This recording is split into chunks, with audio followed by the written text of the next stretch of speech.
tardes a todos. A la mitad ya venimos de estar de una comilona juntos y de celebrar lo que es la última charla de esta temporada de Divulgadores del Misterio, aquí las charlas en el negro. Gracias a Rafa, que está ahí al otro lado de la barra y al cual... Ah, bueno, la barra se ha ido fuera. Vale. Y por supuesto, bueno, pues lo que sí que os digo es que si vais a pedir algo, pedidlo ya, porque la charla que nos tiene preparado Juan Gómez, Juanito, va a ser de órdago.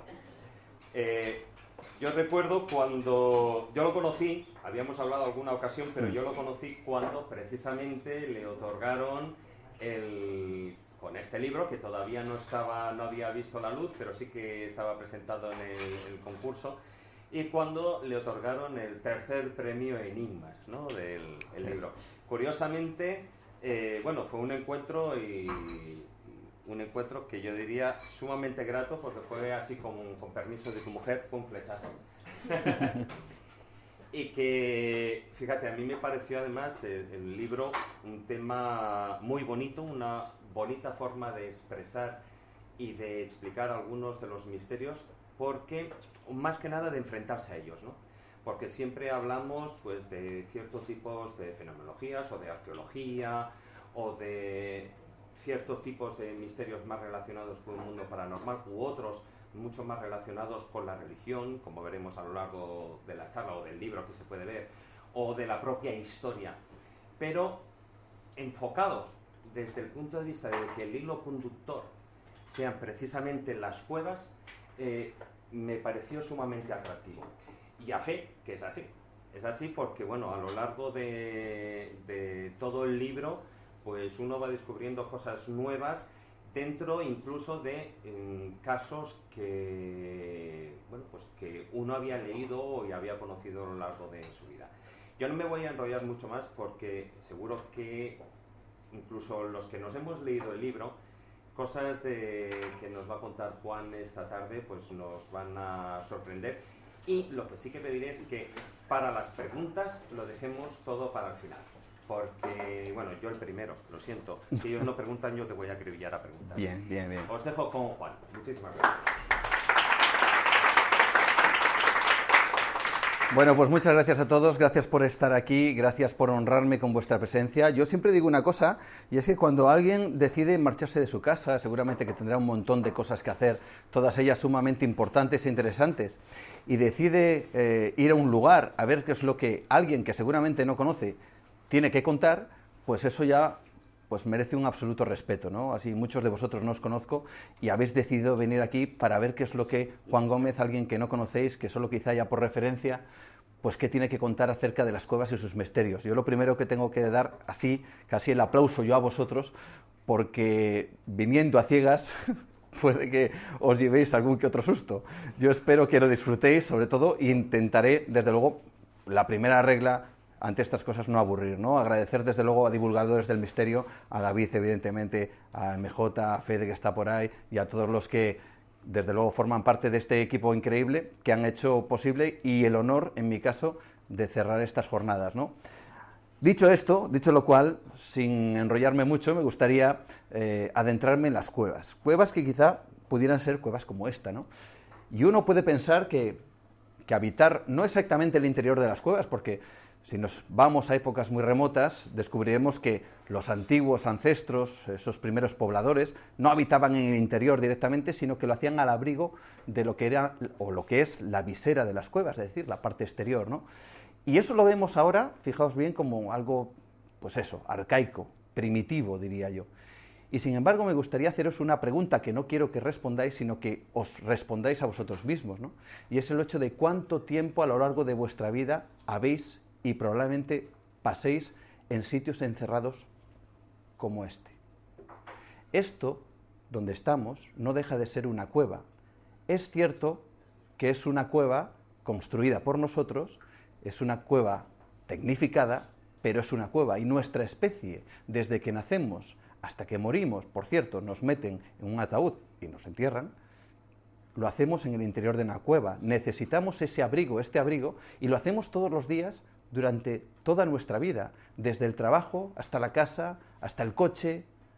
Incluso cuando alguien se va a la naturaleza a disfrutar del campo, se lleva su pequeña cueva a cuestas con una pequeña tienda de campaña que, aunque le separe 1 milímetro del exterior, es esa cueva. Es más, ahora mismo había una tormenta, llovía, y seguramente alguno puede que en su casa diga, ¡buf!, me voy a encuevar. Y eso lo hacemos, ¿no? Fijaos bien, esto es una cueva, un poco ejemplificando lo que quiero decir, ¿no?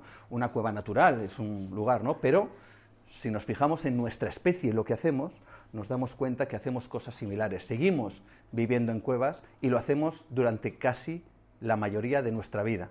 Así que cuando pensemos en esos ancestros, sobre esa vida que hacían en las cuevas y en las montañas como algo primitivo, pensemos que nosotros lo seguimos haciendo. La diferencia es que ahora pues ponemos un sofá, nos ponen unas cañas y tenemos una televisión para entretenernos, pero seguimos viviendo en ellas, ¿no? A partir de ese instante, pues me gustaría hacer un viaje en el tiempo, que es un poco lo que yo pretendo en este libro, Las cuevas y sus misterios, también elaborar alguna que otra teoría, tocar esos temas que decía David, que seguramente quizá alguno de vosotros conozcáis, y darle una vuelta englobándolos y conectando directamente con las cuevas, ¿no? Así que qué mejor que empezar directamente desde los mitos, las creencias. Hay que decir que las cuevas, pues quizá no solo fueron el hogar del hombre, sino también el hogar de los dioses y de los profetas. Voy a hacer un pequeño repaso aquí, y es muy interesante, porque, por ejemplo, esta cueva está en Grecia, y curiosamente, esta cueva fue la que depositó todo el conocimiento a Zeus. Zeus cuando era adolescente. Por cierto, Zeus nace en una cueva, y luego se va a otra cueva a adquirir todos sus conocimientos, porque es perseguido por Cronos, que quería acabar con su vida, su padre, su propio padre. Y se va a una cueva. Quizá esto fuera una casualidad, la cueva y los dioses, o la cueva y los profetas, de no ser porque Mitra también nace en una cueva. Curiosamente, y vemos una representación del propio Mitra, que pudiera ser una casualidad, de no ser porque también, por ejemplo, una cueva, esto es en Malasia, es la cueva de Batum, y es el lugar más importante del hinduismo en el mundo, y está en esa cueva, precisamente, dentro de una cueva, el lugar más importante del hinduismo. Podríamos hablar de Mahoma. Mahoma, al igual que Zeus, adquiere sus conocimientos en una cueva. En árabe es la Har Hira, es la cueva de Hira. Es un lugar sagrado para el islamismo y es un lugar que existe de verdad, no es un mito, no es el pesebre que quizá luego le veamos de la religión cristiana, que no sabemos exactamente dónde está. Ellos lo ubican en un sitio en concreto y ahí la podemos ver. Es Har Hira, un lugar sagrado en donde, por cierto, Mahoma, curiosamente, al igual que Zeus, se va a refugiar de sus enemigos antes de que le persigan. Y curiosamente, al igual que Zeus, Mahoma adquiere todos sus conocimientos, justamente dicen, en el interior de ese lugar. Y cómo no, por supuesto, ¿verdad? Cómo no, el pesebre, la cueva, el hogar de los dioses, el hogar o el lugar de nacimiento de los profetas, donde adquirieron sus conocimientos y ellos, como si fueran una especie de vínculo de unión umbilical con la tierra, les hizo adquirir una sabiduría, les hizo quizá tener un camino iniciático, como Zeus, por ejemplo, o el propio Mahoma, que adquirió sus conocimientos en ese lugar, y luego cuando salieron de ella se transformaron, como digo, como nuevos hombres, e intentaron, supongo que a su manera, transmitir esos conocimientos que nos han llegado hasta ahora en forma de religión. Así que quizás sean eso, ¿no? Quizás sean puertas al conocimiento. Y aquí es cuando viajamos en el tiempo y nos vamos a lugares, yo creo que míticos, llenos de enigmas y misteriosos. ¿Lo reconocéis o no? Cómo no, los bisontes de la cueva de Altamira. En realidad estos no son los reales, es de la réplica, pero fijaos, con réplica y todo podemos entenderlo. Me gustaría hacer ese viaje que he dicho al principio sobre esos hombres primitivos y pensad en una cosa. Esto se pintó hace unos 15.000, 20.000 años, dependiendo de la pintura datada, incluso las hay anteriores, 30.000, 35.000, hay incluso pinturas mucho más antiguas, incluso hay dataciones terriblemente imposibles que si queréis luego podemos comentar. Pero ¿os habéis dado cuenta que en el momento que habéis visto la fotografía habéis reconocido la figura que alguien de hace 30.000 años quiso dibujar en una piedra? ¿Os dais cuenta que al hacerlo conectáis vuestra mente con la de ese hombre supuestamente primitivo? Y ahora la pregunta que hago es, ¿podríais cualquiera de vosotros dibujar algo así en una cueva a oscuras, con las manos o con un buril o con cualquier cosa, en este caso grabados, lo que sea, como ese hombre supuestamente primitivo? Claro.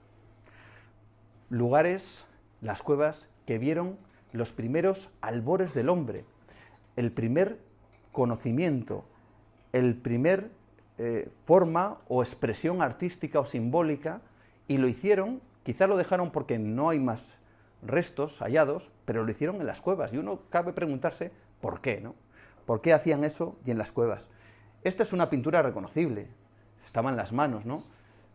Obviamente no voy a entrar en el detalle de qué es lo que significaban o no, podíamos hacer de manera pinceladas, nunca mejor dicho, sobre el significado o no, ¿no? Pero dejaban sus huellas, sus manos que plasmaban, por cierto, generalmente en un único lugar.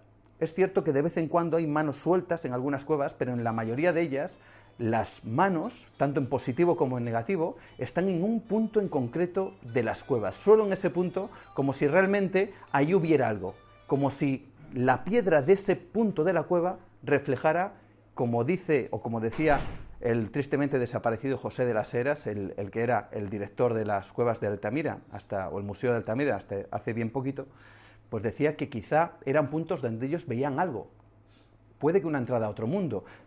Veréis, yo he tenido la oportunidad de hacer este viaje, de colocar mi mano en una roca, de espolvorear como supuestamente se hacía el ocre, el óxido de hierro, y ver qué es lo que pasaba, ¿no? Y yo, que soy un tío de un mundo tecnificado, moderno, con un montón de cosas a nuestro alrededor que nos hacen sorprendernos al momento, a mí eso me sorprendió. Y yo no me imagino, si a mí me sorprendió, cómo pudo sorprender a aquellos hombres primitivos, entre comillas lo de primitivos. Porque cuando pones la mano, descubres que ésta se mimetiza con la roca de forma que parece que la estás traspasando. Es decir, es como si tu mano atravesara hacia otro mundo, a nivel visual, lógicamente. Pero eso quizá era lo suficientemente poderoso como para hacer pensar a aquellos hombres que realmente quizá pudieran hacerlo de verdad. ¿Por qué en unos lugares sí y en otros no? ¿Por qué en unos lugares de fácil acceso no se pintaba nada y en otros de dificilísimo acceso se hacían dibujos? ¿Por qué? Es un misterio. Yo he hablado, fijaos bien, quizá para rematar esta parte, con Daniel Garrido, es el coordinador de las cuevas prehistóricas de Cantabria, es el tío que más sabe, o de los que más sabe, no voy a decir que más sabe, pero de los que más sabe en arte rupestre a nivel mundial.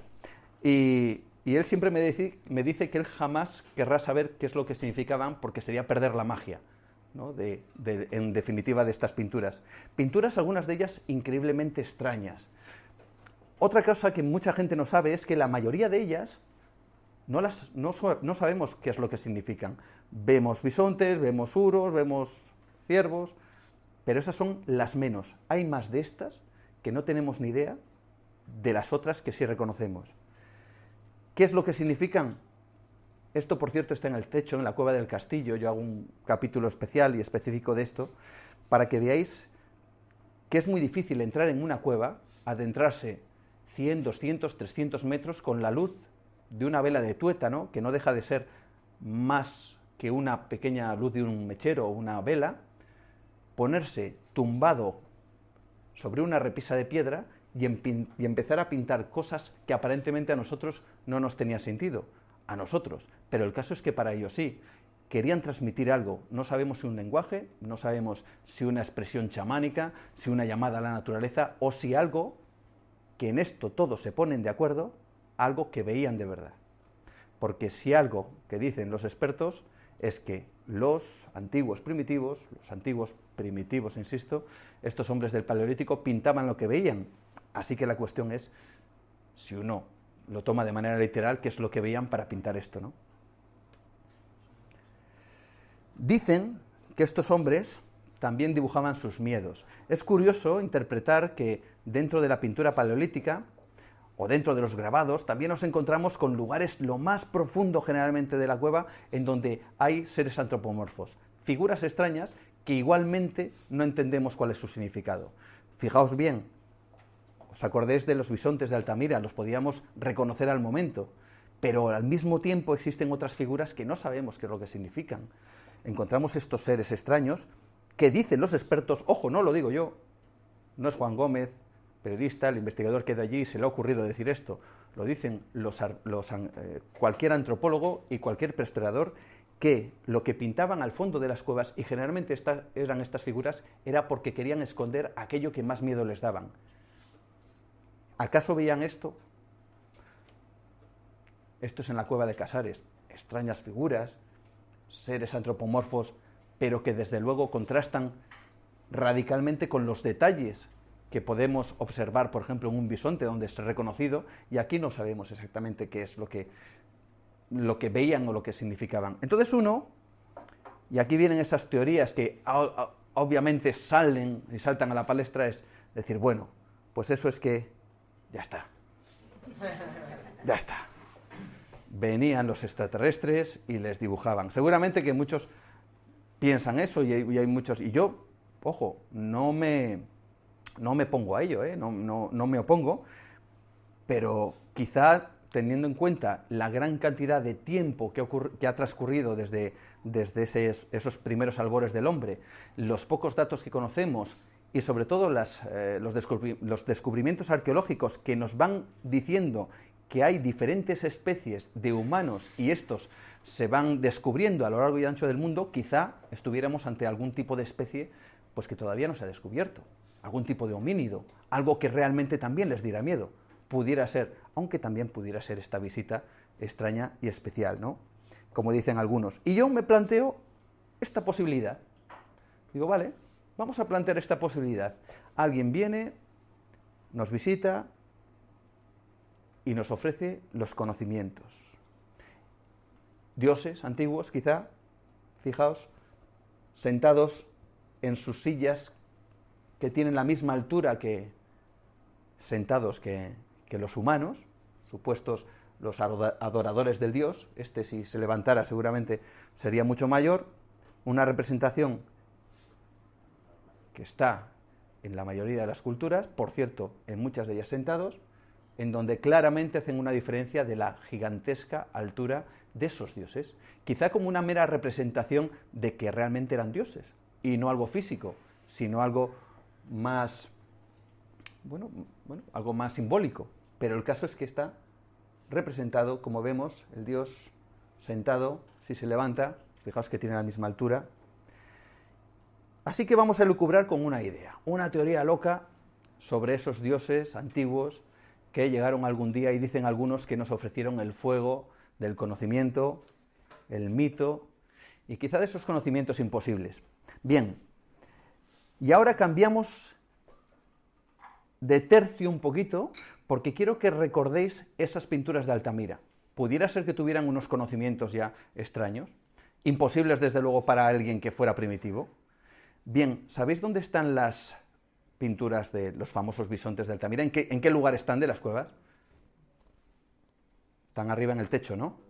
Bien, lo que nos dicen los expertos es que las cuevas más o menos eran una especie de representación de lo que había afuera. Generalmente, si había bisontes, los tienes dibujados a la línea de tu horizonte. Y si había algo que quizá pudiera estar representando el cielo, quizá lo más lógico sería que estuviera en el techo. Así que hay una mujer que se llama Luz Antequera, que ella es la profesora de Bellas Artes en la Universidad Complutense de Madrid, que hizo un experimento loco. Tan loco que incluso hay expertos que lo desechan a pesar de las pruebas.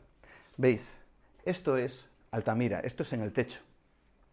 Y esta mujer pensó, bueno, si esto es así, quizá podía representar algo en el cielo. Bueno, lo que hizo fue ir hacia atrás en el tiempo, coger su propia máquina del tiempo y poner las estrellas de hace unos 15.000, 20.000, 15.000 años en el firmamento, tal cual lo veríamos ahora, ¿no? Solo que hace unos 15.000 años. Y claro, ella superpuso las constelaciones que habría en esa época junto con estos bisontes famosos de Altamira, y lo que descubrió, quizá de manera, no sabemos si casual o una astronómica casualidad, 10 de las figuras marcaban perfectamente puntos estelares. El problema es que el techo de Altamira es plano, y nosotros vivimos en una bóveda celeste. Es decir, no vemos un plano, sino que vemos desde un punto, elevamos la vista y vamos al otro lado. Así que lo que hizo esta mujer fue coger las pinturas planas de Altamira y adaptarlas a la bóveda celeste. Y cuando lo hizo descubrió que en vez de 10 eran más de 20 figuras las que conectaban directamente con puntos estelares o posibles constelaciones. Tenían conocimientos astronómicos, eran capaces de poder plasmarlos en el techo de una cueva a prácticamente oscuras y plasmarlo de manera casi milimétrica con lo que sería el cielo que les rodeaba. A mí me parece imposible, pero el caso es que este estudio parece que sí. Sería una astronómica casualidad, de no ser porque en las cuevas de Lascaux se hizo algo parecido y dio un similar resultado. Sería una astronómica casualidad, de no ser porque en diferentes cuevas de España, no voy a nombrar todas, están en el libro, aparecen en los techos puntos como si fuera el cielo nocturno, incluso estrellas de 5 puntas. Lo que para nosotros desde luego sería una estrella. O incluso osas, 2 osas en Vizcaya, 2 osos, un oso más pequeño, una osa más grande, en donde dicen los expertos que podría reflejar la osa mayor, la osa menor. Bueno, no sabemos si eran o no conocimientos heredados de quién sabe qué personajes, si es que nos visitaban. Y yo, elucubrando todavía con la teoría esta de que... ¿Os aburrís? No. Vale. Elucubrando todavía con la teoría de los dioses, de estas personas que vinieron y nos dieron esos conocimientos, ¿verdad? Nos hicieron ese clic, como defienden algunos, y nos hicieron traspasar de ser unos homínidos a tener cierta consciencia y darnos la agricultura, darnos la ganadería, empezar a funcionar ya más como lo somos nosotros. Yo elaboré, elucubré, ¿vale? Pero es que ahora nosotros quizá tengamos la oportunidad de hacerlo con otros seres. Nosotros ser los dioses. ¿Se podría hacer eso? Es decir, nosotros como humanos podríamos hacer que un ser inferior hiciera el clic. Depende del humano.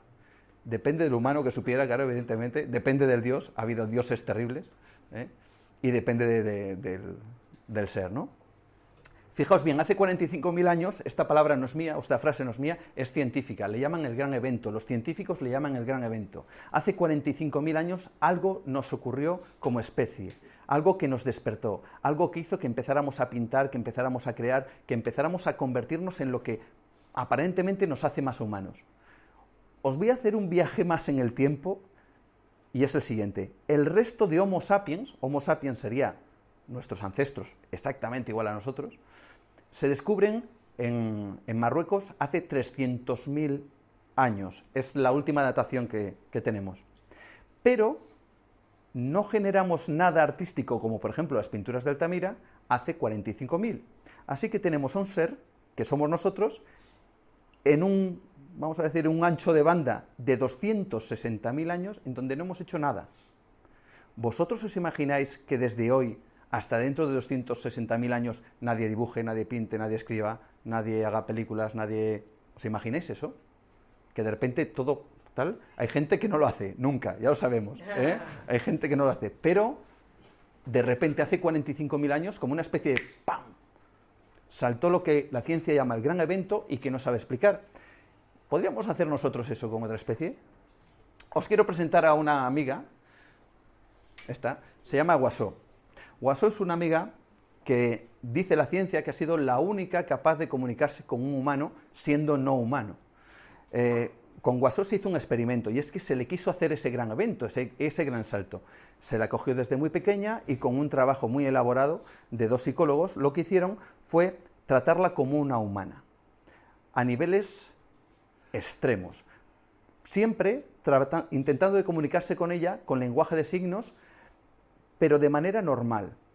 No ofreciéndole alimento porque aprendiera algo, sino que el trato sería: los humanos hablan entre signos y ella va aprendiendo a ver si pilla cosas. Y resulta que lo pilló. Pilló eso y más. Toda la historia, porque es muy extensa, la cuento en el libro, pero esta imagen es muy reveladora porque ella tuvo una cría y lo sorprendente de todo esto es que Guasó transmitió el conocimiento del lenguaje de signos a su cría sin intervención humana. Ella, intentaba transmitir el lenguaje de signos a su cría, y su cría lo captó. ¿Dio ese salto? Unos dicen que sí. Fijaos bien, una pequeña anécdota de Guassó.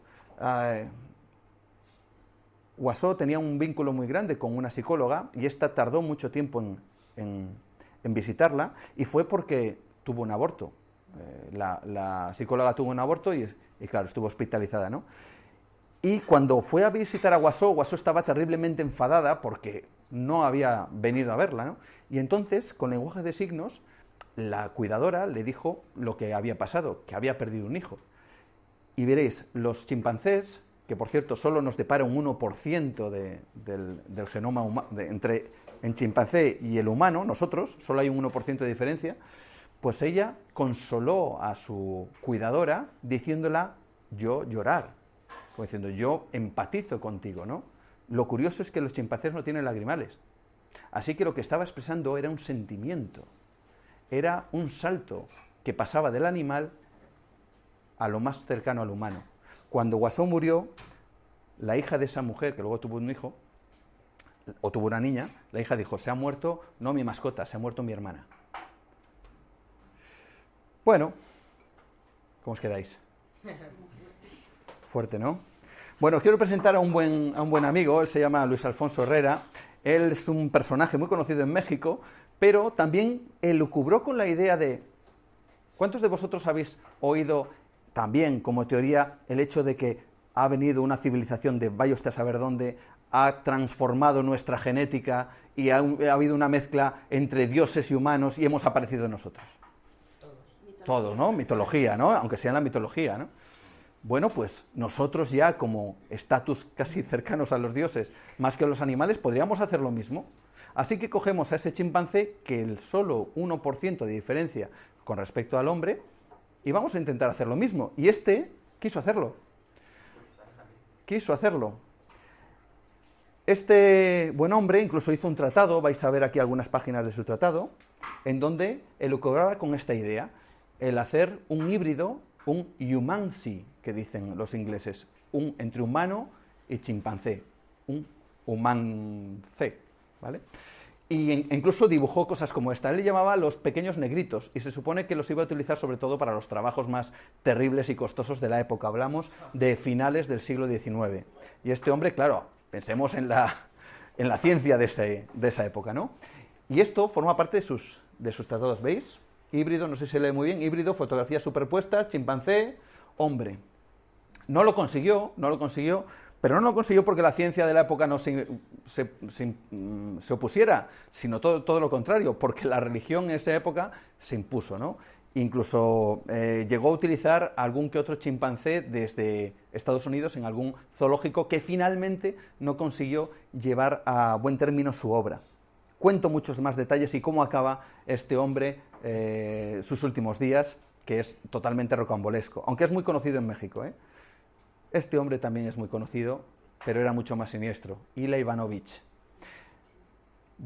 Principios del siglo XIX, y aquí hay muchísima controversia, porque sobre este hombre, aparte del oscurantismo que hay alrededor de su figura, está el oscurantismo alrededor de sus experimentos. Él también quiso de alguna manera hacer lo mismo que hacía Luis Alfonso Herrera y transformar a híbridos, o crear híbridos, y para eso lo que quería era, fijaos bien, tener mujeres voluntarias que voluntariamente se inseminizaran con esperma chimpancé, ¿no? Se fue a la Guinea francesa, y además se fue con el apoyo del Instituto Pasteur, que ahora lo vemos como una eminencia. Pues el Instituto Pasteur, lejos de decir eso es una aberración, le dijo a este hombre, adelante y vete con ello. Lo que no se sabe es realmente si consiguió algo o no. Dice el oficial que cambia todo el sistema científico en Rusia, a este hombre le persiguen y antes de que termine sus experimentos le capturan y acaba sus días, por cierto, unos pocos años después. Pero eso es lo que dice el oficial. Claro,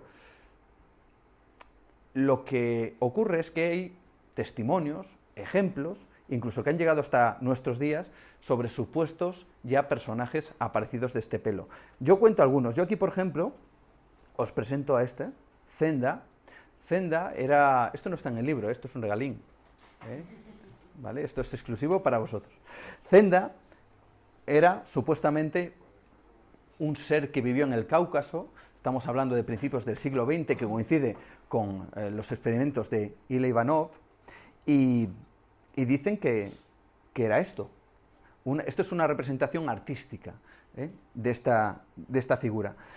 Podréis encontrar a un personaje llamado Oliver. Oliver fue calificado como incluso la prensa de la época fue calificado como el eslabón perdido. Oliver era un simio que fue encontrado curiosamente en la Guinea Francesa y que tenía un aspecto, no lo pongo para que lo descubráis en el libro, un aspecto realmente plano en su cara, más parecido a un hombre que a un chimpancé, caminaba erguido, tenía una gran querencia por el sexo con las mujeres humanas, y eso le dio bastantes problemas, sobre todo a las mujeres, y además iba a todas las fiestas, y estaba invitado a todos los sitios, salía en las portadas de todos los periódicos, se le veía disfrazado, porque para mí era un disfraz, bueno, con smoking, con un puro en la mano, era la estrella de esas épocas primeras donde la evolución parecía que estaba dando saltos extraños, y entre ellos estaba Oliver. Se le hablaba, como digo, como el eslabón perdido. Conoceréis su historia y que tiene quizá conexión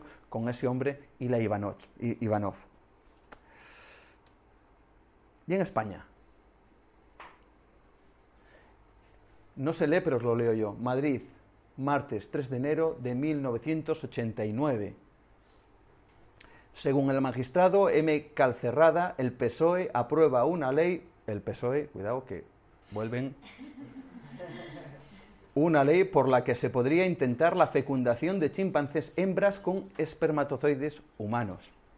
Se creía en esa época que España y Suiza estaba a la cabeza de este tipo de experimentos. Año 1989, hace 2 días. Ahí lo dejo. Bueno, las cuevas. Desde luego, ¿cuánto hemos hablado de cuevas? Fijaos, pero nos ha servido, ¿no?, de conexión, ¿verdad? Las cuevas, es el lugar donde se inicia la evolución, el origen del hombre, y a partir de ahí se desata lo que la ciencia llama el gran evento, ¿no? Pero me gustaría volver porque dentro de esas criaturas, de estos seres, los mitos, las leyendas, nos dicen que habitan en ellas, ¿no? Y también los mitos y las leyendas nos dicen que las cuevas son el lugar por donde se accede al infierno, ¿no? Al Xibalba, por ejemplo, decían los antiguos precolombinos, los mayas, ¿no? Por ejemplo, decían en diferentes culturas, bueno, la nuestra misma, ¿no? El cielo está arriba, el infierno está abajo. Hay muchos lugares donde incluso les llaman las cuevas del Averno, ¿no? Porque salen esencias sulfurosas, lógicas, ¿no? Pero que en épocas pasadas eran consideradas como las mismas entradas del infierno. Y lo de arriba está el cielo. Lo que ocurre es que, ¿qué pasa cuando se conectan los dos mundos? Y por las cuevas aparecen supuestamente personajes luminosos. Y aquí yo trato 2 puntos interesantes que yo creo que unen ambas cosas.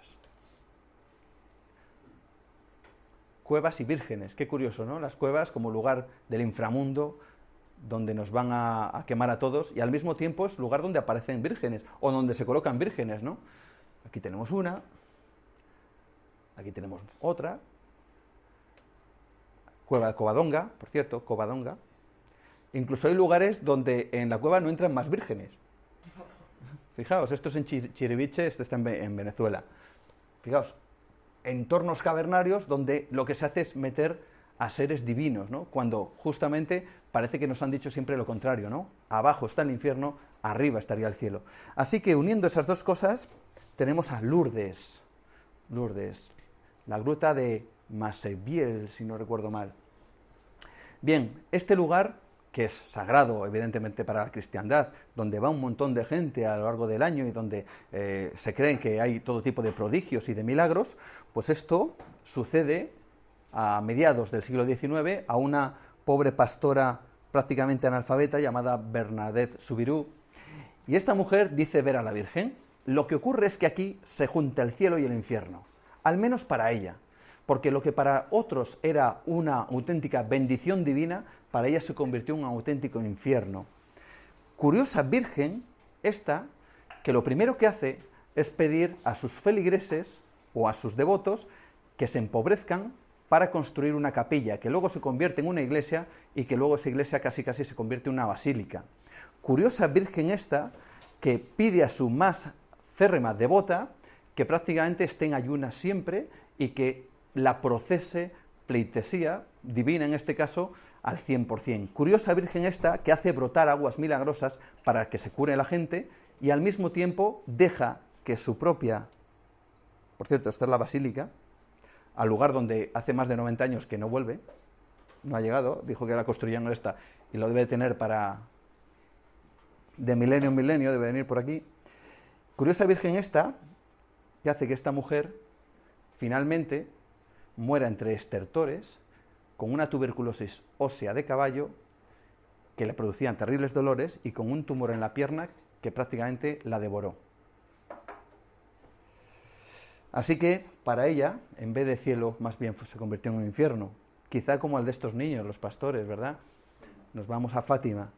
Fátima, Lucía, dos santos, Jacinta, Marto, Francisco, Marto. Los tres niños que lo mismo les ocurrió. Se convirtió en un auténtico infierno. Esto es la cueva de Iria. Por cierto, la cueva de Iria pertenecía a la familia de Lucía dos Santos, que es la que está en el medio. Aquí la vemos. Ya no es una cueva, ya es, bueno, por lo que veis ahí, ¿no? Y esto se convirtió en un infierno también, estas visiones para estos niños, porque lo primero que hace la Virgen, además de pedir que se le ponga una basílica, es anunciar la muerte de la pobre Jacinta, que era la más pequeña de todas. Ahí la tenemos. Así que imaginaos una pobre niña que viene una aparición divina, supuestamente divina, diciéndole que se va a morir tal día. Bueno, el caso es que fue así, se murió. Una virgen que decidió también decirle al pobre Francisco que se iba a morir en breve, pero además no impidió ni mucho menos que fuera literalmente apaleado por el alcalde para que cantara o dijera cuál era el famoso secreto de Fátima que estuvo durante mucho tiempo pues en secreto, nunca mejor dicho. Por cierto, él también muere. Sin embargo, esta virgen pues obraba milagros y hacía mover el sol, ¿no? Sin embargo, no impidió que sus pequeños pastores al final acabaran. Por cierto, esto es lo que veían, más o menos, una representación. Aquí que cada uno saque sus interpretaciones. Yo la dejo, ¿vale? Es una representación de lo que ellos supuestamente habían visto. El pobre Francisco acabó como acabó y acabó aquí, pues muerto. Este es el de Marta en concreto y este es al revés, Francisco, y este es el de Marta. Acabaron allí, ahora son, pues como veis, pues totalmente mártires y les ponen flores y demás, pero ellos, yo estoy seguro que hubieran pagado, si sabían lo que esto iba a venir encima, el no haber visto a nada divino en esa cueva, ¿no? Y terminamos con Lucía dos Santos, la propietaria, la familia de esa cueva Iria, que termina en este lugar en Pontevedra y sería el último sitio donde, en convento en Pontevedra, donde sería la última aparición de esta Lourdes, ¿no? En España, en Pontevedra. Lugar de dioses, lugar de profetas, lugar de demonios, lugar donde lo divino y lo humano se mezcla, entre también lo infernal, en donde lo que para unos es algo religioso y milagrero, para otros es terrible y mortal, ¿no? Así que, ¿quiénes son estos que se aparecen? Todo en las cuevas. Así que me fui a un lugar llamado Islandia, viajé hasta allí. Puedo contar una anécdota, muchas anécdotas, hay muchas en el libro, pero me dediqué a viajar al lugar donde más creen que existen seres de este tipo, en las cuevas, en las cavernas, en las montañas, en los promontorios de roca, en cualquier lugar, hasta en parques, en montículos de todo tipo. Allí hay los que se llaman los Hudofolk, que son lo que aquí llamaríamos elfos, duendes, aunque, ojo, hay que decir que no todos son así. Esta es la iconografía que todos tenemos en la mente. Sin embargo, para los islandeses el Hudofolk es como tú y como yo. Hudofolk significa en islandés el pueblo escondido. Y dicen que son igual que nosotros, exactamente iguales, solo que se aparecen cuando ellos quieren, ¿no? Creen a pies juntillas que existen los Hudofolk. Y lo creen de verdad, no lo creen como algo mitológico, no lo creen como algo de leyenda o de cuento para niños. Creen de verdad que existen. Así que tienen sus lugares sagrados, sus mitos. Este lugar ¿Le reconocéis? Seguro que no. Bueno, no pasa nada. Pero conocéis la obra de Julio Verne, ¿no? Viaje al centro de la Tierra.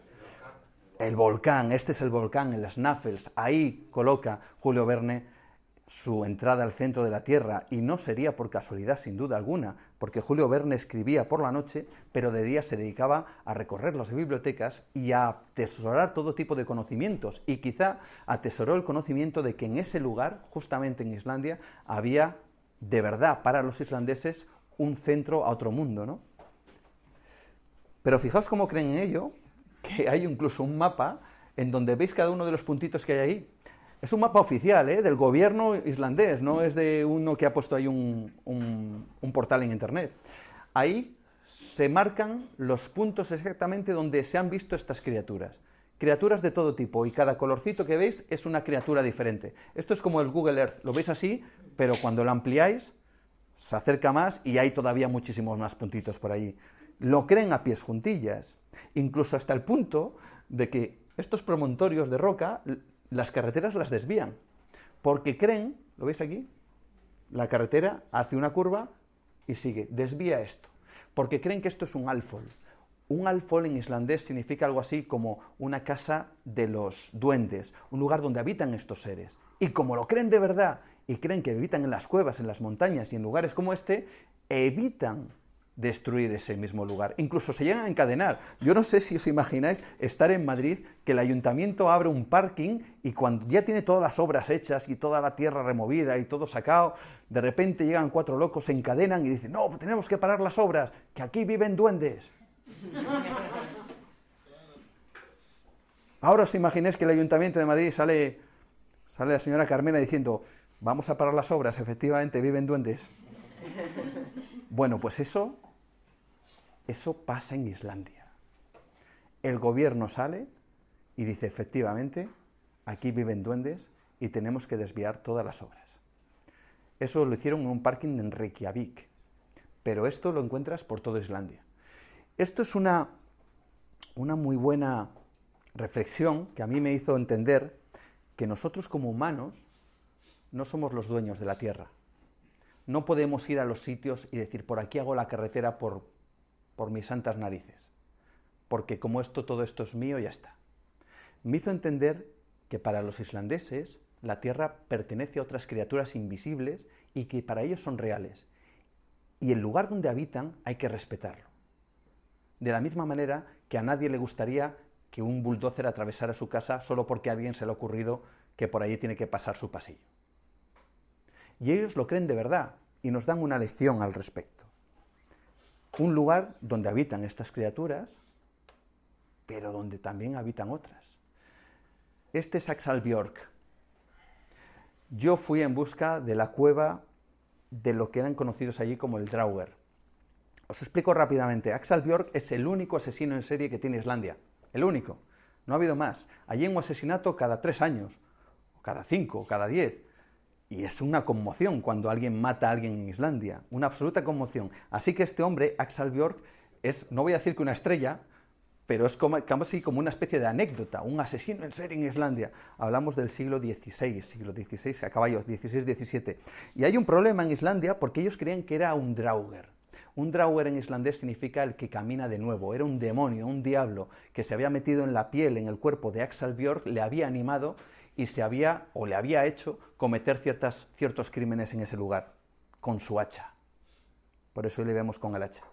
Precisamente en la misma península, Snaffles, que es donde está el volcán. Y fue tanto el revuelo que causó el descubrimiento de que este hombre había tenido una prolífica descendencia, y hablo del 2013, que el gobierno tuvo que hacer una página web en donde la gente descubriera si tenía el linaje o la herencia de este hombre. Porque creían de verdad que el Drauger podría metérseles en su cuerpo, animarles y convertirles a ellos también en asesinos. Lo creían a pies juntillas, que el gobierno tuvo que poner esa página web. Descubrieron que de los 320.000 habitantes que hay en toda Islandia, 20.000 tienen código genético de Axalbjörg.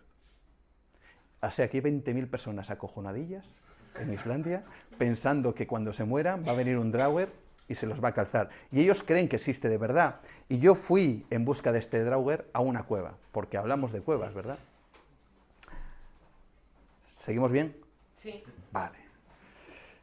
Fijaos bien, nos fuimos a una cueva, la cueva del Draugr. Es un lugar bastante remoto de Islandia. Imaginaos, 320.000 habitantes en todo un país, pues hay lugares totalmente desolados. Y cuando fuimos, las autoridades lo primero que hicieron fue advertirnos, no tanto por el Draugr, no, sino por la posibilidad de que nos pudieran rescatar en caso de que algo pasara por allí. Si uno se desvía de las carreteras que hay en Islandia, que son todas de carácter volcánico, te puede pasar de todo. Y lo que nos dijeron fue, si os salís de la ruta y vais a ese lugar, vais a tener 2 días. 1, para encontrar un sitio para avisar de que algo os ha pasado. 2, para que nosotros volvamos a rescataros. Eso sí, si os pasa algo, preparad la tarjeta. Bueno, pues ¿qué creéis que hicimos?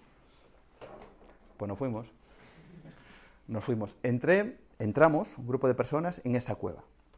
Encontramos además, esto es real, esta la foto la hice yo, se ve la sombra de la GoPro como pude, extraños símbolos, bueno, podía significar cualquier cosa. Pero os puedo decir una cosa, cuando casi recorrimos todo ese, que nos llevó unas 2 horas, hubo gente que lo pasó muy mal, hubo gente, Rocío lo recordará, que estaba conmigo, que hubo gente que se paralizó directamente, que yo, quizá porque estaba más acostumbrado, la tuve que ayudar a esa persona a salir de ese lugar porque se había paralizado directamente en el interior de esta cueva. Cuando llegamos al punto exacto, os puedo garantizar que encontramos el Draugr. Y el Draugr está en el libro.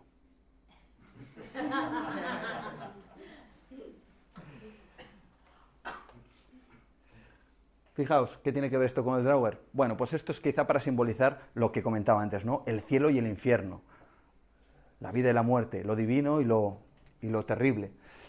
Este es un guerrero masái, me dejó hacerme una foto con él, aunque le costó. Estamos en su poblado, los poblados son los... y las mañatas son bueno, las casas que ellos tienen, toda la zona donde ellos viven en Kenia, en Tanzania. Ellos se creen, por cierto, los dueños de las vacas, todas las vacas del mundo, no hay problema, todas las vacas son de los masáis, ¿vale? Y este hombre me regaló una vaca, ojalá, no, porque las pobres que no las sacan ni carne ni leche apenas, ¿no? Me regaló una pulsera que significaba el Olengai, que el Olengai es su dios que, por cierto, habita, curiosamente, en el interior de una montaña, que en este caso es un volcán, y hace esa conexión entre el cielo y el infierno, ¿no? Cuando su dios Olengai se enfada, pues el volcán expulsa todo tipo de elementos piroplásticos, ¿no? Y cuando está tranquilo, su dios, pues significa que es benévolo, ¿no? Y sería quizá esa conexión entre que la montaña, lo que hay en el interior de la tierra, puede servir para destruir o puede servir para ayudar. El cielo y el infierno unido en un solo punto en las creencias de los masáis, ¿no? En este caso. Así que si aparecen cosas, pudieran aparecer dioses, pudieran aparecer gigantes, ¿por qué no, no? Dioses gigantes. Yo me he ido, y esta parte la paso rápida, yo me he ido en busca de esos gigantes que dicen las antiguas tradiciones, ¿no? Esta es la cueva del gigante en Honduras. Es el lugar arqueológico más importante que existe en Honduras, porque se cree que allí los restos que se han encontrado es de hace 15.000 años, que es una barbaridad para ese lugar, ¿no? Y allí, bueno, pues hay una serie de, vamos a decir, de grabados y de cosillas que dicen algunos que pudiera ser el hogar de antiguos gigantes. Incluso las leyendas de ese mismo punto indican que allí hubo una especie de paleofauna enorme, pero también las leyendas dicen que había una serie de seres antropomorfos que luchaban contra esa paleofauna y que casi lo hacían de igual a igual. Forma parte de las leyendas, ¿no?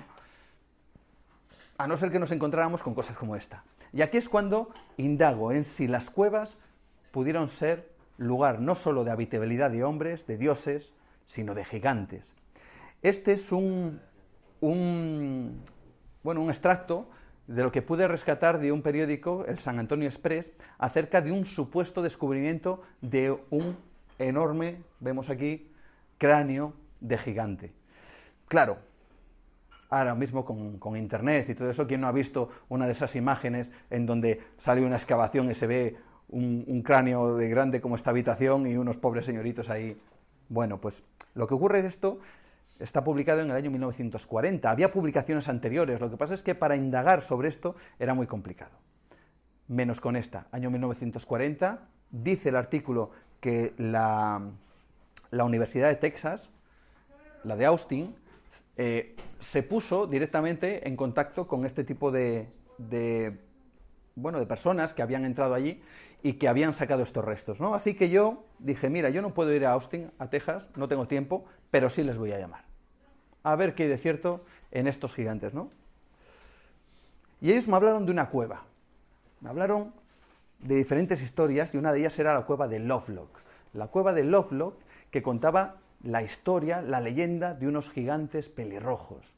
Unos gigantes que estuvieron, dicen que en épocas más ancestrales todavía que los propios nativos americanos. Una cueva que, según dicen algunos, entre ellos se dejó esa marca que parece una mano de auténtico gigante. Lo decían los mitos de la tribu Paiute. Los Paiutes o Paiutes transforman o meten en sus mitos lo que decía esta mujer, Sara-winemuka, una mujer Paiute que le quiso enseñar al hombre blanco qué es o cuáles eran las tradiciones y también cuáles eran sus mitos. Y hablaba de esos gigantes pelirrojos que estaban dentro de esa cueva, la cueva de Lovelock, y que, por cierto, habían luchado contra sus propios ancestros. Decían que estos gigantes pelirrojos eran caníbales, que se comían a los muertos de los Paiute y que además eran, por cierto, increíblemente ágiles o hábiles, más bien, con los temas de la marinería, que eran capaces de recorrer grandes distancias simplemente con lo que ellos llamaban el tule. Con el tule hacían sus balsas y con esas balsas estos supuestos gigantes, se movían. De hecho, Sara-winemuka y los Paiute les llamaban los Sitekaj, que Sitekaj es los comedores de tule. Dicen que lucharon contra ellos, que les metieron en esa cueva y que la cosa acabó fatal, que acabó terriblemente mal. Bueno, pues esto, que forma parte de los mitos, yo me puse en contacto con Caroline Spock, de la Universidad de Austin, en Texas, y le pregunté acerca de estas cosas. ¿Es verdad que se había encontrado un esqueleto gigante en los años 40? ¿Es cierto? Tendría que tener, sin duda alguna, algún tipo de archivo dentro de la universidad, que habían sido los encargados de recuperar todo aquello. Y lo sorprendente es que ella, después de preguntarle unas cuantas veces, me respondió y me dijo que sí, que efectivamente tenían lo que llamaban el esqueleto o el cráneo gigante de Lovelock, pero que había desaparecido. Que lo tenían en los archivos, pero que había desaparecido. Quise indagar un poco más y volví a preguntar. Al poco tiempo me respondió otra persona, que no era Caroline Spock, y me dijo otra cosa. Y lo que me dijo está en el libro.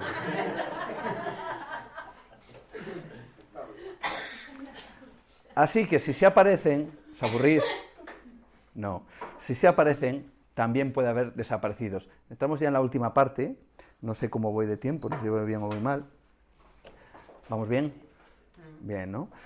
Bueno, pues si se aparecen estas criaturas, también hay lugares donde existen estas desapariciones extrañas, ¿no?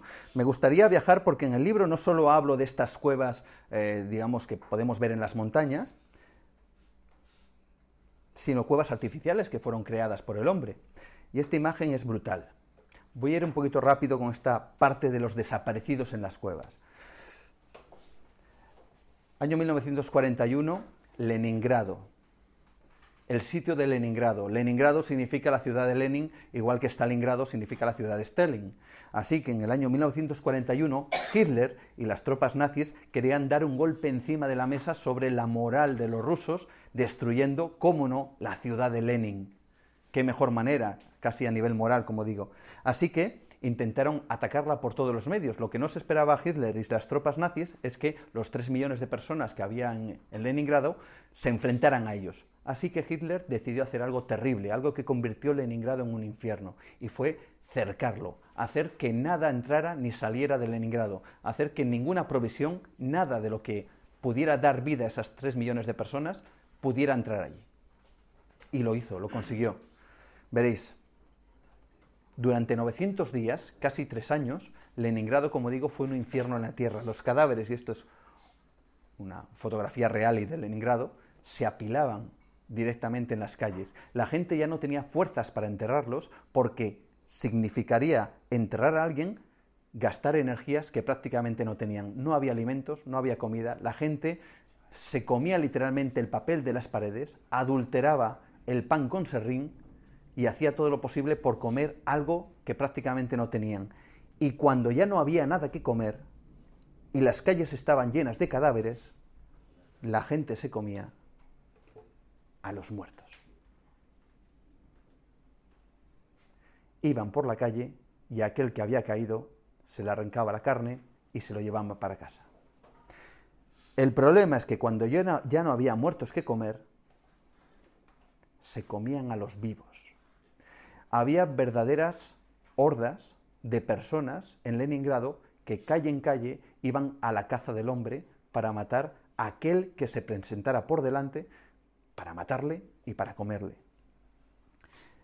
Hubo personas que consiguieron salir de allí y hubo personas que se refugiaron en un lugar llamado Sablinskaya o las cuevas de Sablinsky, que tiene más o menos esta orografía. Es cueva parte artificial y parte, debido por la minería de la arena, la arena es muy buena en esa zona y entonces sirve para hacer cristal, y parte era natural. Y allí se refugiaron algunas de estas personas que fueron allí. El problema vino mucho tiempo después de la guerra, año 1971, el gobierno ruso abre las cuevas de Sablinskaya para una pequeña ruta turística. Y lo que se encuentran es que allí vive gente desde hace 30 años, huidos de la Segunda Guerra Mundial, en grupos organizados con nombres tan bonitos como los caníbales o los kamikazes. Viven en el interior de las cuevas y no saben absolutamente nada del mundo exterior. El problema no es ese. El problema es que desde el año 1971 hasta día de hoy desaparece una media de 20 personas al año. Y eso se sabe porque el gobierno ruso, que no está dado nunca a desclasificar nada, ha desclasificado hace 2 años una información que reflejaba esto. Tanto es así que las cuevas, a pesar de ser turísticas, lo que dicen es: no te salgas nunca de la zona segura. Una cueva donde te encuentras esto. Una cueva donde te encuentras esto. Una cueva donde te encuentras esto. Esto está en una sala que le llaman la sala de los caníbales. Y si uno elucubra un poco sobre por qué esas desapariciones, quizá podemos llegar a una realidad terrible que las autoridades rusas creen que puede ser posible. Y si alguien no lo pilla, está en el libro.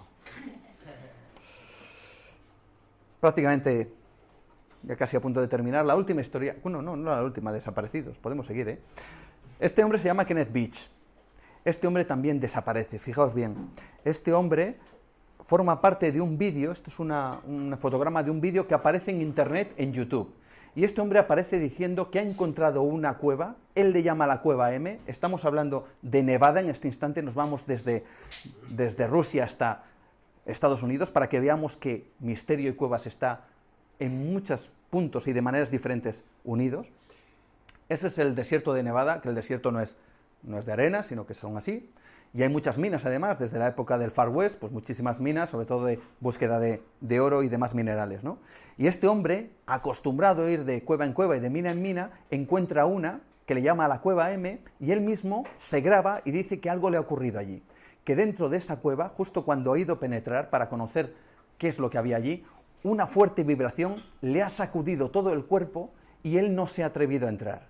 Dice además en el propio vídeo que no se atreve a entrar porque solo va armado con un cuchillo y él para entrar en ese lugar piensa volver, pero hacerlo con una pistola. Todo esto parece una leyenda urbana, todo esto parece como algo realmente, producto de la época ahora que vivimos de Internet. Así que yo quise indagar y digo, ¿es verdad que este hombre, Kenneth Beach, ha desaparecido en esas circunstancias? ¿Es verdad que el vídeo puede ser algo real? pues qué mejor manera que ponerse en contacto con las autoridades de búsqueda y rescate de Nevada, que en este caso es el servicio de Red Rock en Nevada, y me puse en contacto con ellos. Digo, quiero saber si realmente esto es así, porque si ha desaparecido, esta es la información, este es el lugar donde ellos van a buscar a todos los que desaparecen en ese desierto.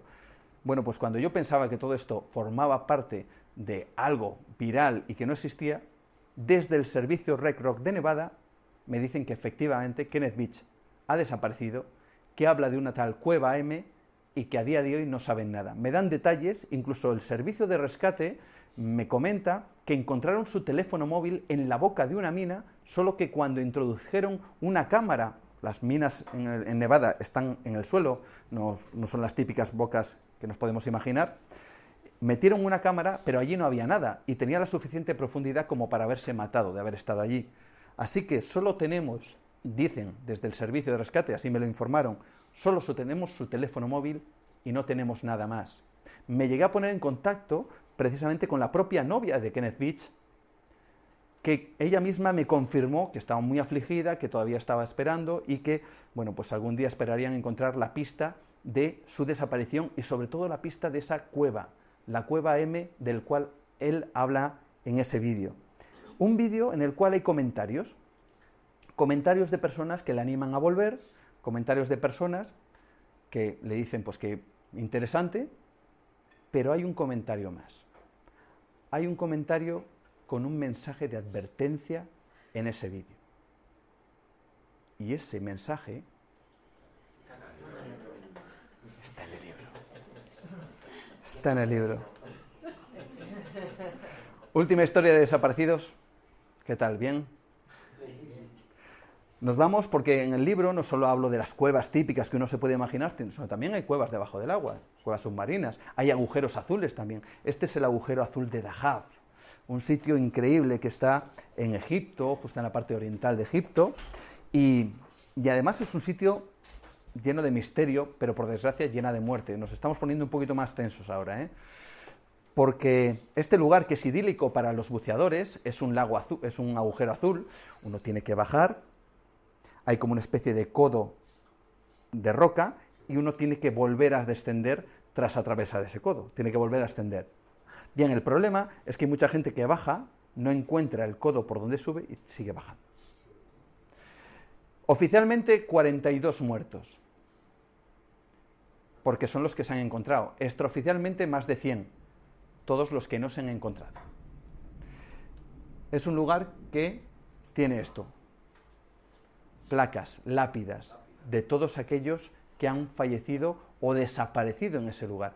Porque hay gente que desaparece, no es que fallezca, desaparecen literalmente. Hay casos realmente increíbles que yo pongo en el libro, ¿vale?, que podéis descubrir sobre algunos de estos sucesos extraordinarios en un lugar, fijaos, de idílico, ¿no? Apariencia idílica. Casos como este, el de Yuri Lipski. Yuri Lipski es uno de los más intrigantes que existen a día de hoy en ese lugar, porque él pudo grabar con su cámara su propia muerte. Claro, él grabó con su cámara, pero el problema está en lo que la cámara ofrece. Bien, lo que nos dicen los expertos es que, lo primero, una persona como él, que era, porque fue una de las pocas personas que sí se rescató su cuerpo, era un gran experto. Hay una serie de cosas que uno no puede hacer dentro del agua. Lo primero, para bajar a ciertas profundidades, uno no puede llevar simplemente aire, sino que tiene que llevar una mezcla, en fin, para evitar lo más posible la narcosis por nitrógeno, que es lo que hace que la gente se vuelva loca dentro del agua y se quite el regulador y piense que está en las Bahamas cuando está debajo del agua, que se va a morir, ¿no? Bueno, pues este hombre empieza a descender y graba un vídeo durante, yo cuento en el libro, minuto a minuto, qué es lo que va produciéndose en la cámara, porque viendo el vídeo solamente es imposible discernir exactamente qué es lo que ocurre. Uno con el libro y con el vídeo, si uno tiene arrestos para ver el vídeo, pues puede discernir, ¡ay, va! Lo que pone aquí es verdad, se ve en este vídeo. Bueno, y él va bajando, baja a una velocidad desmedida y una velocidad de seguridad que son unos 20 metros por minuto. Este hombre bajaba unos 60 metros por minuto y, lo más inquietante, pidiendo ayuda. gritando a través del regulador lo que los expertos que pudieron ver en el vídeo decían, help, help, pero un grito agónico, un grito gutural que os puedo asegurar se me está poniendo la piel de gallina en este momento. Por eso digo que el vídeo, quien quiera que lo vea, y si no, en el libro es todo un poquito menos intenso. Y este hombre puede parar en diferentes partes de su bajada. Los expertos que vieron el vídeo analizaron y dijeron, ¿por qué no se para ahí? ¿Por qué sigue hacia abajo? Este hombre viajó, no sé si se ve aquí, os lo traduzco, 91,8 metros, gritando, pidiendo ayuda, help. Algo inexplicable le estaba llevando hacia abajo. Algo que no sabemos. Esto es un fotograma de ese vídeo. Uno puede lucubrar, evidentemente, se volvió loco, podía bajar, claro que sí, la narcosis, incluso hay personas que aseguran que la narcosis puede dar desde el metro de profundidad. El problema está en lo que ocurre al final del vídeo. Al final del vídeo sucede algo que es imposible que fuera manipulado, que es imposible que tuviera que ver con la narcosis, entre otras cosas porque lo que ocurre es cuando Yuri Lipski ya estaba muerto. Y lo que ocurre en el vídeo está en el libro.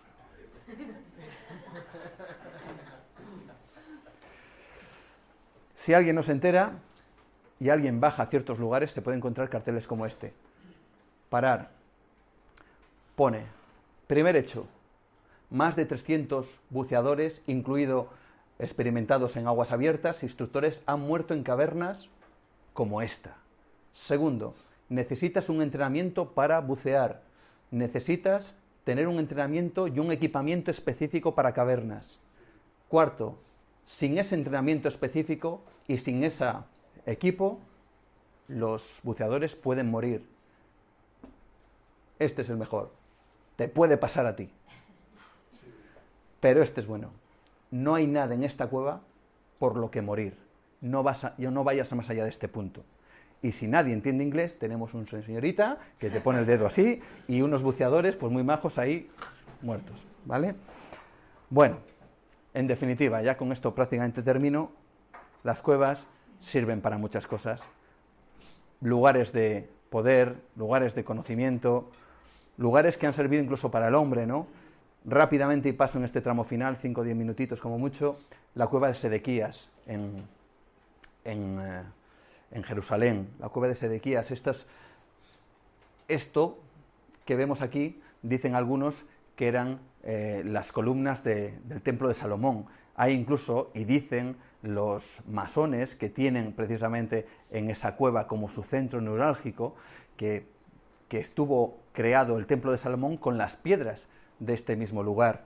Así que las cuevas Sedequías ha servido para ritos iniciáticos, para todo tipo de cuestiones humanas que se querían esconder o que querían iniciarse, nunca mejor dicho de la palabra iniciarse, en las cuevas, lugares de iniciación.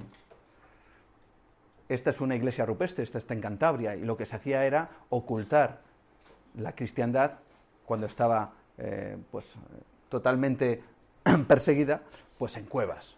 Las cuevas, de nuevo, una vez más, eran utilizadas para lugares de conocimiento, para unir a las personas, en definitiva también para hacer vida, un poco lo que hacemos aquí. Estamos en una cueva y compartimos conocimientos.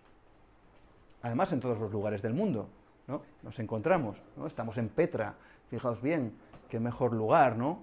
Un lugar horadado en la tierra donde se cuentan infinidad de historias, todas ellas ancladas dentro de esos cubículos que vemos ahí, ¿no?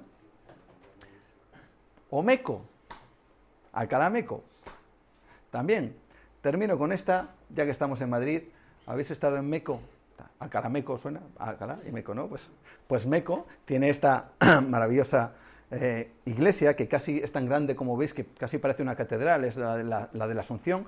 Y ahí había una vieja leyenda que decía que por debajo de Meco había casi prácticamente una ciudad subterránea, en donde a unos 5 metros de profundidad todas las casas estaban conectadas, ¿no? Incluso se decía que la iglesia estaba conectada a través de un pasillo por donde el cura, pues bueno, pues iría a ciertas casas, bueno, pues quién sabe si a a entregar sus beneficios a las vecinas o algo de la zona.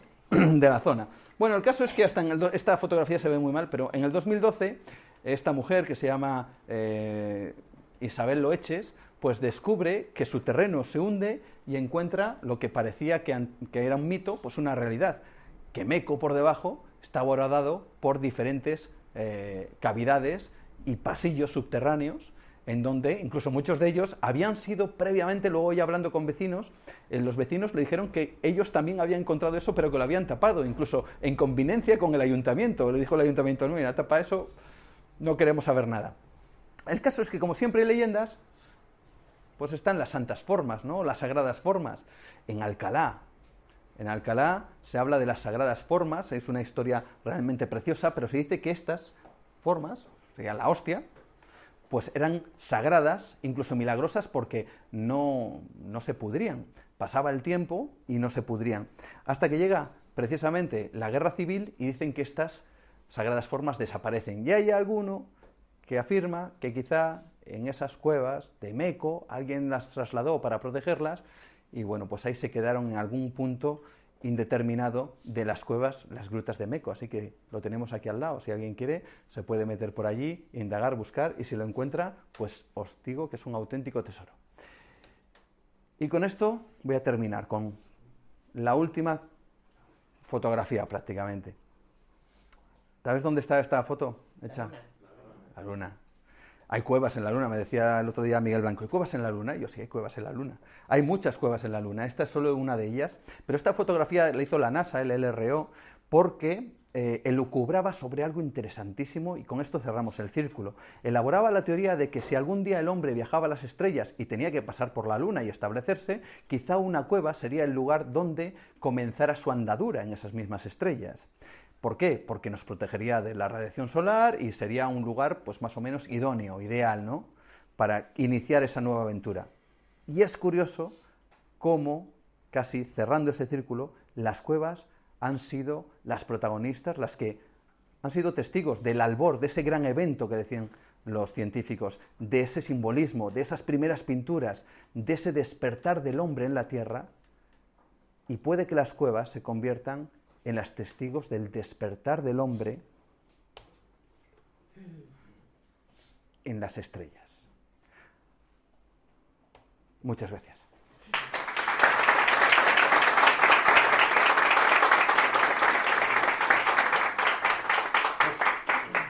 Como os decía, un viaje muy largo y que a mí me da miedo ahora hacer preguntas, porque igual si hacemos preguntas nos dirá, la respuesta está en el libro. Pero bueno, vamos a probarlo. Venga. Primera, yo mejor. casi no he entrado en ninguna cueva porque me da miedo, pero una que me ha impactado, que es una cueva como muy hacia arriba, es la de Jameos del Agua. Los jameos del agua, conozco la cueva de los jameos del agua, sí, es espectacular. No da miedo, ¿no? Aparte que ese tipo de cuevas ya están muy estructuradas para que la gente vaya a verlas, ya están... Hay algo que no me gusta de estas cuevas tan turísticas, y es que las llenan todas de colorines, de lucecitas de colores, por ejemplo, las cuevas del Drac, por ejemplo, que están en Mallorca también, y las llenan de colorines y de cosas, y entonces pierde la esencia quizá de lo que es una cueva, ¿no? Mira, yo he tenido la oportunidad de quedarme en cuevas, aislado completamente, y es una sensación brutal, ¿no? Entonces, yo creo que de vez en cuando, aunque te dé miedo, las cuevas son lugares que merece la pena que entremos en ellas de vez en cuando, lo primero porque pasa una cosa, el tiempo se detiene, es estar en otro mundo.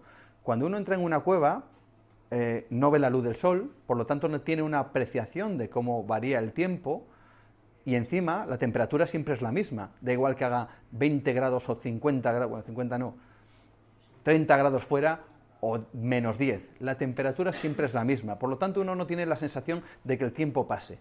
Si a eso le añadimos la total y absoluta oscuridad, si a eso le añadimos que empezamos a oír los goteos, los sonidos que produce la cueva al interior, los breves siseos del viento si hay alguna grieta, y lo más importante, y esto hemos estado de acuerdo alguna vez, David, escuchar hasta el propio corazón o hasta la propia respiración. Entonces te hace conectar no con la cueva, sino de repente la cueva es el vínculo que te hace conectarte contigo, ¿no? Es impresionante esa cueva. es impresionante, los jameos del agua es impresionante, pero hay cuevas de verdad que merece la pena entrar, que no son impresionantes, porque lo que uno busca es impresionarse, y entonces lo ideal es adentrarse en esa, que tú conoces, que no te dé mucho miedo, y decir, paso ahí un rato, y luego salgo, y luego miro el reloj, ¿cuánto tiempo he estado? Puede que alucinéis, de verdad que sí. Hombre, es una parte de las cuevas también a explorar, que es la introspección. Claro. Cuando tú estás en un lugar de ese tipo, o sea, estás, lo que decíamos, ¿no? Estás tú contigo, con tus pensamientos, y hasta escuchas tu corazón. ¿Lo llegas a escuchar? Si no hay nada, tú escuchas tu corazón. Y eso le pasa, no sé, y eso hablando también con Javier Sierra, cuando estaba la noche famosa en el interior, sí, en el interior de la Gran Pirámide. Llega un momento en el que tú estás ahí y se para el tiempo, es tu mundo y eres tú contigo mismo.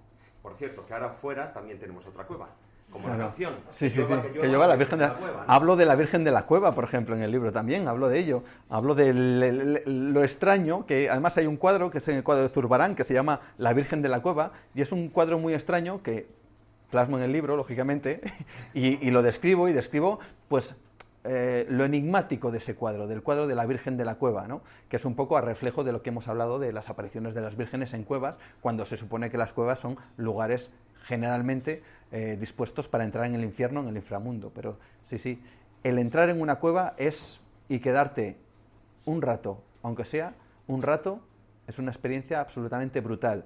Y puede que solo te dure un segundo, 5 minutos y no aguantes.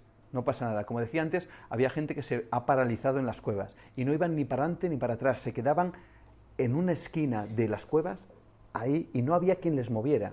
O sea, el efecto que produce la cueva puede ser un efecto de camino iniciático, y explico esto, que también lo hablo, ¿no? Y es el hecho de que las cuevas, no todo el mundo, ella lo dice, ¿no? No todo el mundo está preparado para entrar en una cueva, hay gente que le da miedo, pero hay gente que no. Claro, la agorafobia, ¿no? Pero, por lo tanto, las cuevas, desde antiguo, quizás servían para hacer esos caminos iniciáticos a esos primeros hombres. Ya no solo por la cuestión de la agorafobia o no, sino que hay que tener ciertas capacidades físicas. Ahora están muy estructuradas, tienes escalones y lucecitas y te llevan muy bien, ya hay un guías y lo tienen, pero antes no, evidentemente, ya había que pasar por gateras, por lugares angostos, por zonas donde no veías prácticamente nada, y a pesar de tener una linterna uno ve lo que ve. Claro, cuando en la antigüedad se adentraban 300, 400, 500 metros, Juan Ignacio Cuesta dice que no, pero yo digo que sí, incluso más, y pintaban algo, significaba algo para el grupo humano, y podía significar incluso un viaje iniciático, porque cuando uno sale de la cueva, sale de la oscuridad a la luz, igual que cuando uno nace, o igual que cuando uno muere, porque podríamos cerrar el círculo. Si nos vamos a las CCMs, estoy mezclando muchas cosas, lo sé, ¿qué es lo que dicen las personas que han tenido, en su mayoría, una experiencia cercana a la muerte? Que están en un túnel y que ven al fondo una luz. Pues eso mismo es lo que ocurre cuando uno está en una cueva después de un rato y ve la luz al final del túnel. Es exactamente lo mismo, parece un nuevo nacimiento. De hecho, hay cuevas que le llaman las cuevas útero, las cuevas vagina, porque incluso por fuera parecen totalmente una vagina, ¿no? Y si nosotros lo vemos ahora, pues los ancestros lo verían igual, y quizá utilizarían esas cuevas para todo tipo de rituales de iniciación, en donde la cueva es el lugar de conocimiento, al igual que nuestros dioses lo adquirieron, y cuando salen como nuevos hombres, con ese conocimiento, quizá para transmitirlo a los demás. Hay una que decías, de esas cuevas, yo creo que todos hemos visitado, el cañón del río Lobos. Sí. Estamos diciendo agarofobia, es claustrofobia. Claustrofobia. Agorofobia, lo de salir a la calle a ponerse al espacio. Respecto a la primera parte de cuando has comentado las famosas figuras, en una de ellas se ven como patitas. Sí. Si nos damos cuenta, hay formas al lado de esas patitas. Eso puede ser un conocimiento de la tribu. O sea, cuando salga esta forma en el cielo, las especies empiezan a migrar, porque son patitas que se van siguiendo. Entonces, si vemos las formas, decías tú que puede significar, vemos unas formas que vienen por un lado y otras que bajan. A las migraciones. Cuando haya esta forma en el cielo, nosotros tenemos que empezar a movernos porque nuestra comida se mueve. Perfectamente, podría ser, claro. Una posibilidad más como otra cualquiera. Y lo de las manos es, nosotros estuvimos aquí. Eso... No, a ver si me explico. es como tú bien lo has dicho, si yo pongo la mano en una piedra parece que mi mano desaparece, pero si la marco, ya no desaparezco. Sí. O sea, puede ser un pensamiento un poco... Pero también hay que entender su pensamiento, como tú bien dices... No, ese es el problema, que no entendemos su pensamiento. Claro, nosotros lo vemos desde una perspectiva moderna. Claro, yo pongo la mano en un sitio y para mí es una firma y yo casi no concebiría casi otra cosa. Pues claro, si pongo la mano aquí es que sepan que he estado. Ya está, punto. Pero quizá hay otro tipo de conocimiento, hay otro tipo de visión dentro de la cueva. Las cuevas eran lugares que yo considero que eran los primeros templos de la humanidad. Hacían la vida fuera, pero el interior de la cueva hacían dos cosas bien diferenciadas. Una, el arte que podríamos denominar el arte público, y otra, el arte privado. Es decir, el arte público eran todas esas pinturas que la gente podía ver nada más entrar. Uno entraba y veía el bisonte y tal, pero había otras pinturas, incluidas manos, que estaban puestas ahí para que nadie las viera, no para decir aquí estoy yo, sino lugares en donde era realmente imposible que alguien entrara allí prácticamente a no ser que fuera la misma persona que hubiera colocado esa cueva ahí. Ese punto ahí. Ese punto ahí. Yo he estado aquí. No, a ver, aquí estoy yo de forma... A ver cómo decirlo. El que llega detrás sabe que esa cueva significa algo. O sea, que si no existen esas manos, es como que esa cueva no ha servido para... Pero esas manos indican que esa cueva ha tenido una utilidad específica. Sí, eso desde luego. Si están las manos... Quiero decir, esa zona de la cueva, no toda la cueva, sino solo esa zona. Claro. Porque es importante. Sí, porque este lugar es importante, claro. No tiene que ser una... a ver, todo esto forma parte de... decía José de la Sera, lo explicaba antes, que las pinturas rupestres son el pensamiento fósil de nuestros ancestros. Es decir, ellos tenían un pensamiento, lo que fuera, y lo plasmaron de aquella manera. ¿Qué significado tiene? Pues no se ponen de acuerdo nadie se pone de acuerdo. Unos que si era para simplemente decorar, otros que si era un totemismo, es decir, que adoraban unos animales, por ejemplo, y los plasmaban, otros que si era un llamamiento a la caza, que si dibujo, por ejemplo, un bisonte, venía a la caza. El problema, por ejemplo, de eso, de la caza que has comentado, es que es cierto, pudiera ser que un bisonte, desde luego, lo cazaban, pero había otras cosas susceptibles de ser cazadas y no dibujaban aves, no dibujaban frutas, no dibujaban apenas reptiles, no dibujaban apenas peces. Por lo tanto, y además hay otra cosa muy interesante, y es que siempre dibujaban más o menos en todas las cuevas rupestres los mismos tipos de animales. Es decir, nos encontramos con bisontes en todos los lados, con caballos en todos los lados, con ciervos en todos los lados. Casi hay quien aventura que estamos ante un lenguaje y no ante, por ejemplo, una llamada a la caza. Fíjate, hay una mujer que es paleoantropóloga que ya trabaja en Ontario, yo he tenido la oportunidad de hablar con ella, Genevieve von Persingen. Os recomiendo encarecidamente su conferencia en el TED. 15 minutos, suficientes. Ella habla, por ejemplo, de los primeros signos. Ella dice que algunas de estas figuras pueden representar un lenguaje o algunos de estos signos. Ella incluso ha viajado por diferentes partes del mundo. He tenido la oportunidad de hablar con ella hace un mes. Me decía que quería volver otra vez a España, a la Cueva del Castillo.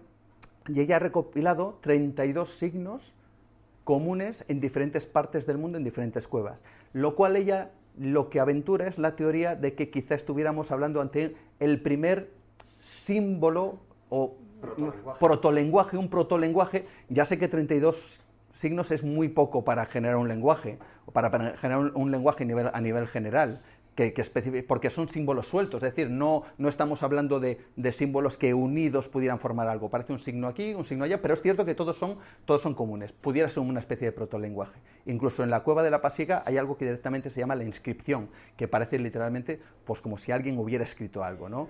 Entonces sí, pero forman, pero están unidos. Y ojo, y el japonés son signos, pero dependiendo de cómo tú pongas la raya aquí o la pongas acá, significa de una forma, significa una cosa, significa la otra. Los símbolos, depende de dónde estén o cómo estén, es un ideograma que significa una cosa u otra. Respecto a lo que dices tú, porque son bisontes o son ciervos, o son... Mismamente tú lo has sacado en las pinturas de Altamira, sí. En todos los bisontes, en más de la mitad de los bisontes hace la forma celeste. ¿Por qué sí. los bisontes? Porque el bisonte a lo mejor es el último animal en emigrar. O sea, cuando veas que el bisonte se pira, de allí desaparece. ¿Y cuándo emigra el bisonte? Cuando el cielo tiene esta forma. Lo que ocurre es que eso puede ser así, pero en otras cuevas son otros animales. Claro, es decir, casi es muy siempre complicado, animales es muy que son complicado. ciervos o bisontes, o sea, siempre animal que es el último en emigrar de esa zona. Sí, ¿Cuál por es eso- el último animal que emigra en Canadá? El caribú. Pues ¿qué van a pintar en Canadá? Caribús. No van a pintar bisontes. Hombre, si no los tenían, no. No, pero bisontes había. O sea, en Estados Unidos y Canadá hay bisontes. El bisonte se lo cargan los norteamericanos en el siglo XVIII. Sí, pero las pinturas que hay en Estados Unidos son muchísimo más recientes que las de pero aquí. Lo que te ¿eh? quiero decir es que, ¿qué es lo que pintan en cada momento? El animal el Lo que último ven, animal, lo que sí, ven. el último animal que ven. Y con esa forma, con esa bóveda. ¿Por qué hacen esa bóveda? Porque es el último animal que ven con esa bóveda. O sea, cuando veas que este animal se pira, empieza a ver. Una especie de más que la incitación a caza, una forma de transmitir el conocimiento. Hay tantas teorías a favor como tantas teorías en contra de todas y cada una de ellas. Así que esa es una más, evidentemente, y oye, se puede lucubrar porque para eso está, ¿no? Ya te digo que decía antes Daniel Garrido que le preguntaba yo qué es lo que a él le gustaría conocer y dice que el significado de las pinturas. Y al mismo tiempo, luego él, inmediatamente después de decirme que él quería conocer eso, decía, pero al mismo tiempo no quiero saberlo porque pierde la magia. Entonces, bueno, pues queda ahí el enigma del significado, si era bóveda celeste, si era para pintar o simplemente era porque, como le dije yo una vez, que casi se enfada conmigo, es que tenía una mano manchada, hicieron así...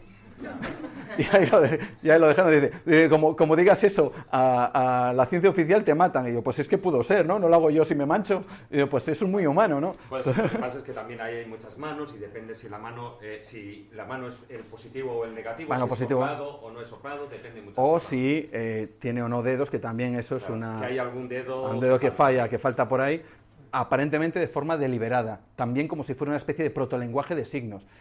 Hay gente, como todo, que lo defiende y otros que dicen que eso no puede ser. Bueno, estamos con teorías muy atrás en el tiempo. Sí. Vamos con... Venga, a ver si hay alguna otra pregunta. Don Oliver, que cuando estaba diciendo lo de Oliver yo ya... No es el único con ese nombre. No, Hay más. efectivamente. Estaba Oliver y Benji también. Bueno, en primer lugar, felicitarte Gracias. por la conferencia, que me ha gustado mucho. Además, me ha gustado cómo a través de las cuevas nos has ido introduciendo en otras áreas de lo que es el mundo del misterio, ¿no? Y bueno, por ahí va también mi pregunta. Es que un misterio que está bastante relacionado con las cuevas es el tema de una posible civilización intraterrestre. Entonces, no sé si en tus investigaciones has encontrado algo de eso o si lo reservas para una segunda parte del libro. Mira, te voy a decir sí. Voy a contarte está en el libro, no. Voy a contarte una anécdota. Yo cuando escribo este libro, a mí me dice Planeta, bueno, tienes que escribir mínimo 500.000 caracteres, que para que lo entendáis simplemente son las letras y los espacios, 500.000 entre todos. Y yo, bueno, pues voy a escribir un poco más para asegurarme. Total, que cuando les envié el manuscrito, yo no había mirado cuánto había escrito, me llama la editora y me dice, oye, te has pasado un poco escribiendo. Y yo, ¿y cuánto me he pasado? Y dice, pues nos has mandado 1 millón. Vaya, la mitad del libro tengo que quitar. Había algo de eso en esa otra parte. A ver, las llamadas experiencias con intraterrestres, todo este tipo de cuestiones, yo casi lo sintetizo en el episodio de Islandia, que es donde allí de verdad hay un reflejo verdadero de esa creencia, más allá de las experiencias que alguien te pueda contar en un momento determinado, el famoso, yo sé si os acordaréis, el famoso caso de un tal Javier, si no recuerdo, en los años 90 o por ahí, que se había perdido y luego llega con unas fotografías muy extrañas, que al final aquello fue todo un fraude y demás, ¿no? Pero bueno, pero ese caso, aunque fue un fraude, puso a la gente la palabra intraterrestre, quizá en boca de muchos, que nadie se lo imaginaba, coño, había seres por debajo, ¿no? Pues eso queda muy bien reflejado en Islandia. Y cuento casos de verdad, de gente que lo ha visto allí. Y yo he tenido la oportunidad de hablar con ellos.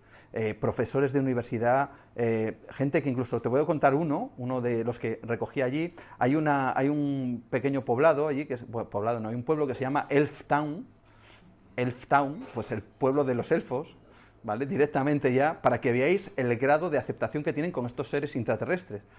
Y hay una mujer allí que le gusta que, creo que se llama Dora, y ella me contaba el caso de una mujer que vive en la zona, que dice que estando en el parque del pueblo, ya no hablo en una montaña perdida, en el parque del pueblo, empezó a oír como un niño empezaba a llorar, gimoteaba y casi como si alguien estuviera perdido. De hecho, esta mujer empezó a buscar por el parque porque quizá había sido un niño que se había perdido por la zona, que no sabía llegar a casa o se había extraviado de su madre. Y ella empieza a buscar por el parque y no encuentra nada, hasta que se acerca a un promontorio de roca que estaba en ese mismo parque y pone la oreja.